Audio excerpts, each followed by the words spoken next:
everyone.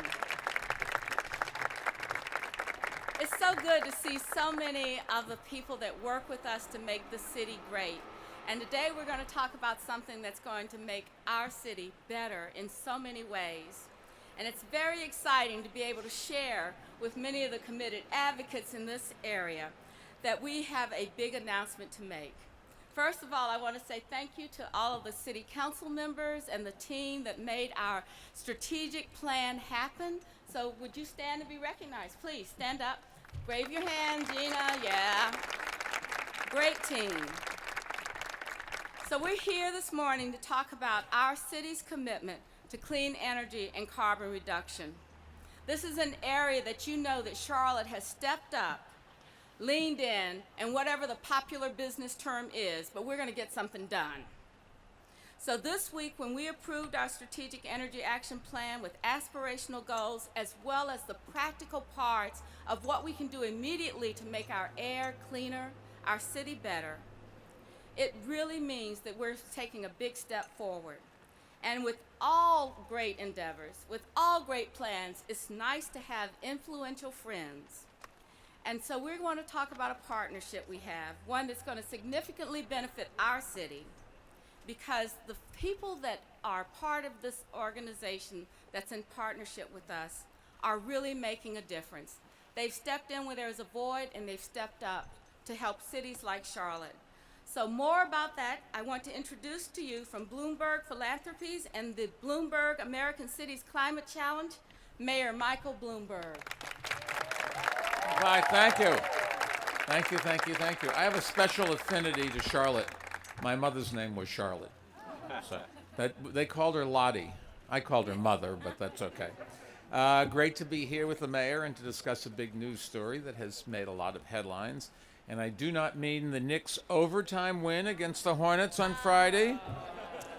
Don't worry, the Hornets are still way ahead of the Knicks. I don't think the Knicks are going to finish the season out doing very well, but there's always hope for next year. Anyways, we're here to talk about an urgent challenge facing Charlotte and the whole world, and that is climate change. Mayors can't ignore the risks we face from climate change because their constituents are already feeling the effects, and they expect City Hall to take action. When someone's child is suffering from asthma because of dirty air, or when a house floods because of a hurricane, they don't call their member of Congress, they call their mayor. Mayors understand that cutting carbon emissions is good for their cities and makes the city a better place to live and a better place to work. If you think about it, energy efficiency saves taxpayers money. Mass transit and bicycle lanes help people get around. Parks make cities more attractive places to live and to work and to raise kids. Reducing traffic improves economic productivity. And all of these steps clean the air, which help people live longer and healthier lives. And they help cities attract new residents and new businesses that create jobs. Mayor Lyles has seen this in Charlotte, where the economy is strong and the environment is greener than it's been in decades. And we have had similar experiences in New York. We were able to cut carbon emissions by nearly 20% in just 6 years, while at the same time we created a record number of new jobs. So fighting climate change and growing the economy hand in hand is what this is all about, and that's something mayors understand, even though the White House and Congress clearly do not. After the president said he would pull out of the Paris Climate Agreement, hundreds of mayors across the country, including this mayor, came together to declare we are still in the climate agreement.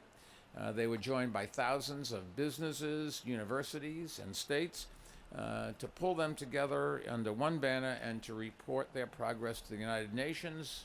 California Governor Jerry Brown and I created something we called America's Pledge, and collectively we are determined to uphold America's commitment under the Paris Agreement, no matter what happens in Washington. Now, to encourage more cities to take bold steps, our foundation invited the 100 largest U.S. cities to come up with big new ideas for cutting carbon emissions. And we promised to pick the best of those 100 cities and provide each city with up to $2.5 million in resources to help them implement their plans. And we were looking for cities not only with ambitious goals, but also what we thought were realistic plans to meet those goals and strong mayoral leadership to get the job done. The response we got could not have been more positive. Cities from all over the country with both Republican and Democratic mayors submitted applications, and we've already announced our first bunch of winners. And today I am glad to add one more to the list. In case you haven't already guessed, Charlotte, you've won the city's climate challenge. That was why the train was blowing the whistle in celebration.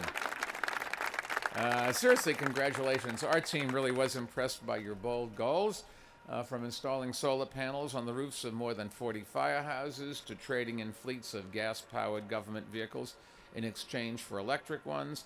And those are some of the ambitious steps, but I know Mayor Lyles and her team are determined to see them through and come up with more.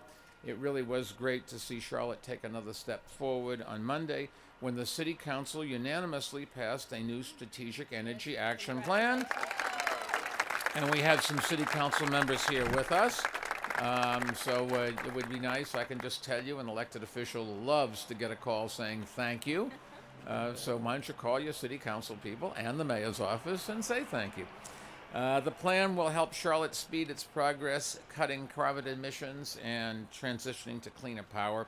And the award that we've announced today will help them reach those goals. So let me thank the Mayor for everything she's done here in Charlotte and congratulate all on you for winning the award, for sponsoring this, for standing behind your elected officials.